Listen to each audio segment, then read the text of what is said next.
Tonight, Lily Devon and Lisa Fenner, the young woman Aunt Mary asked Del Shipley to befriend, are chatting as they get into their costumes for the first floor show. Lisa had opened the evening before to a very lukewarm response. In fact, she was so discouraged at her reception that if Lily hadn't used all her powers of persuasion, Lisa would have walked out after that first performance. But Lily convinced her to give it another try. Now, as Lily slips into a rather scant costume, she says, I like that yellow outfit you're wearing, Lisa. It's even prettier than the one you wore last night. I'm glad you like it. I thought it might change my luck if I wore a different gown. Don't worry about changing your luck. You're going to go out there tonight and wow 'em. I feel it in my bones. I only wish I were as sure as you seem to be. I've got a lot of faith in my hunches. I could tell you time after time when I've hit it right on the nose. Really? Yeah. I'll never forget once when I was down and out. Didn't have a bean. I was in San Francisco. Oh, I didn't know you'd ever been out on the coast. Sure. I've been all over the United States. I love that in San Francisco, don't you? Mm-hmm. Well, anyway, this place, it was down near Fisherman's Wharf. The Black Kettle, it was called. Oh, yes, I know that place, but I never worked there. It's pretty fancy, you know. They put on a good show. And getting an interview was worse than trying to see Earl Carroll. Well, anyway, this day I was starving. So I walked in about 3 o'clock in the afternoon, and I said to myself, Sister, you're going to get a job here or else. Well, this guy who owned the place was sitting at the bar having lunch. Well, maybe it was breakfast. Anyway, I started talking. But not about me or the job.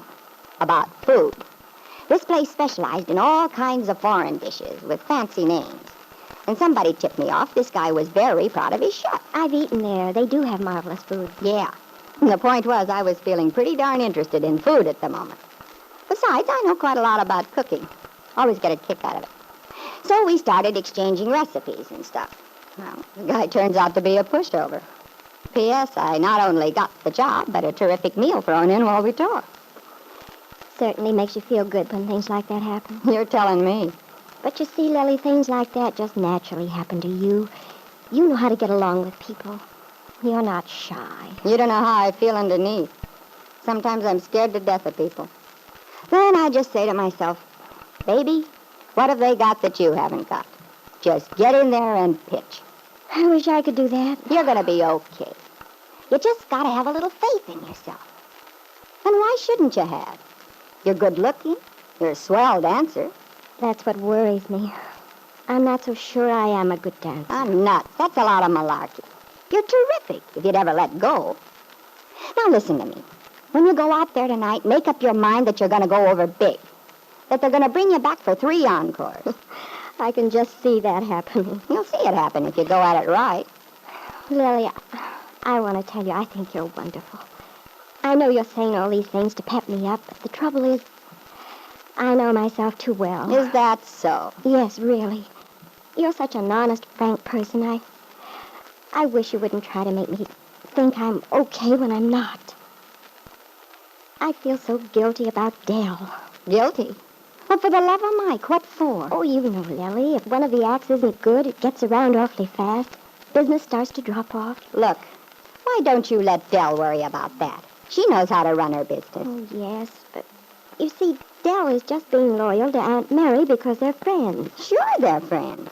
But that doesn't mean she doesn't know what's cooking in her own place. Oh, what I mean is, I know Aunt Mary asked Dell to help me, and she's doing her best. But I hate to take advantage of her kindness. I ought to go away. You're balmy. Why should you do that? Well, if I just left, went to New York, it wouldn't be Dell's fault. She could tell Aunt Mary I decided to leave, and that would be that. Honestly, kid, sometimes I'd like to shake you till your teeth rattle. You're such a dope when you talk like that. Oh, maybe you're right. I guess I am a dope. But I still think that's what I should do. Go somewhere else. Maybe find another partner. Lily Devon wanted to reply, but she couldn't. It was time for her to go on.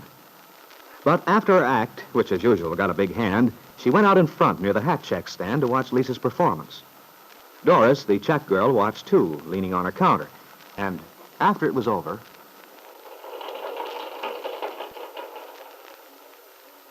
Well, somebody clapped. Must be a friend of Dell's getting a free feed, huh? Say, have you seen Dell tonight, Lily? Yeah. Why? Oh, nothing, but She was looking real elegant. Had on a black dress with a lot of gold stuff in front. Must have set her back plenty. Belle always looks good to me. Yeah, she sure knows how to get herself up so she makes the best of what she's got. Yeah. You were swell tonight, Lily. Thanks. In fact, the new show's the best we've had for ages. Except for that Fenner babe. What's wrong with her? Oh, well, gee, you've been around enough to... Well, she goes through the motions all right, but for my dough, she's no dancer. What do you mean? Lisa Fenner's a darn good dancer. You can have her. When you talk like that, you just show your ignorance. You should see the rave she's gotten. All over. Yeah? That must have been before. Before what? Before she got so lousy. Listen, Doris, I don't like the way you're talking. And Dell wouldn't either if she could hear you. What's the idea of running down the show? I'm not running down the show. Anyway, I don't have to like it if I don't want to. I'm not a slave here, you know. I guess I can express an opinion. Well, if you were smart, you'd keep your opinions under your hat, or they won't get you into trouble. Gosh, I can't open my mouth around here. Last night I had a battle with some character who was all hopped up on this Fenner gal. Well, sure, you can't go shooting off your mouth to every... Wait a minute. Did you say you talked to some guy last night who was pulling for Lisa? Yeah. I got all hot and bothered because I said her dancing stinks. Gee, maybe you're right. I better learn to shut up. You better if you know what's good for you. What kind of guy was he? Oh, the one who sold on Fenner? I don't know. He had a face. Don't be funny. What did he look like? What did he say? What's it to you, anyway? Never mind about that. Give. I'm interested. Okay. So what it's got to do with you? Well, he was tall, dark, wavy blue hair, blue eyes, built kind of slender. Yeah, Go on. What do you want, a hand-painted picture? Yeah. Tell me everything that happened. Well, I don't know why I stand for this kind of guff. You do, though. And you're going to keep right on standing for it, sister. Okay, well, what else do you want to know? Just tell me what happened. You can skip your opinions. I'll fill those in for myself. Okay. Well, this lug was standing here watching the show, see? I was griped anyway because he didn't go in and sit down. Pay a cover charge like a real cash customer. Supposing he didn't. That's not your department. Maybe it isn't. I was just thinking for the good of the show business. All right, so you're noble. Go on. I will if you'll give me a chance. He was watching Fenner dance, and I was just making conversation. All I said was I thought she wasn't any darn good, or words to that effect. Nothing personal, just that her act stinks. Something like that. Oh, sure. Nothing personal. Well, anyways, he practically jumped down my throat. Went into a big routine about what a sweet, lovely, beautiful gal she is. Really? Is that what he said? Yeah, sure, and a lot more like it. Said she was a terrific dancer, practically the best in the country. And I didn't know what I was talking about, and so forth, and so on. He wasn't so dumb. Well, he didn't have to get so nasty about it. Finally, I got sore, and I said, look, mister, if you think the show's so terrific, why be such a piker hanging around here? Why don't you go in and sit down like a decent citizen? That's when he screamed. Yeah, I can imagine.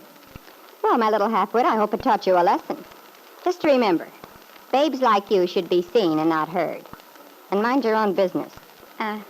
Like you do, I suppose? Yeah, it's a rule of mine. Only I'll tell you something. Right now, I'm going to break that rule. In a big way. Lily Devon left then, feeling very elated and hopeful. She was certain the man Doris had mentioned must be Lance Fenner, Lisa's estranged husband. Lily had an idea, an inspiration. If she could just manage to keep Lisa in Chicago. This might be difficult to do, but she was determined to manage it somehow.